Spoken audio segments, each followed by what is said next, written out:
কোনো জিনিসকে আমি ছোট করে দেখতে চাই না, সবই আমার কাছে খুব পজিটিভ দিক। আপনার নিজের বিজ্ঞাপনটা আপনার নিজেরই করতে হবে, হ্যাঁ, সেটা আপনি করেন বা আপনার টিম করুক বা যে করবে করুক, ইনফ্যাক্ট আপনার নিজেরও ওই ডাইভটা দেওয়ার ইচ্ছা থাকতে হবে। আর পাশাপাশি ডেফিনেটলি আপনার সাপোর্টটা তো লাগবেই, সেটা আপনার প্রডিউসার এন্ড থেকে বা ডিরেক্টর এন্ড থেকে বা আপনাকে নিয়ে যারা ভাববে তাদের এন্ড থেকে। তো কেউ যদি আপনাকে নিয়ে নাই ভাবে তাহলে কিন্তু producer end of the day আপনাকে সাপোর্ট দিবে না।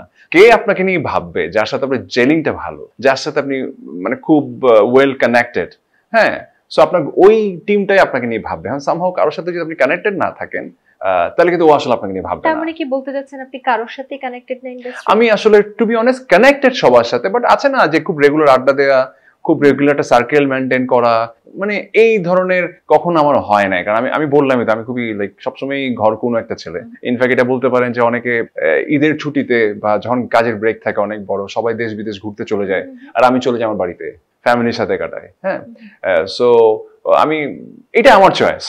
এমনিও তো ভাইয়া চিটাগং এর ছেলেটা একটু ঘরকুনোই হয়।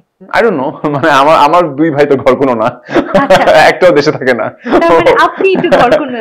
হ্যাঁ। ওকে।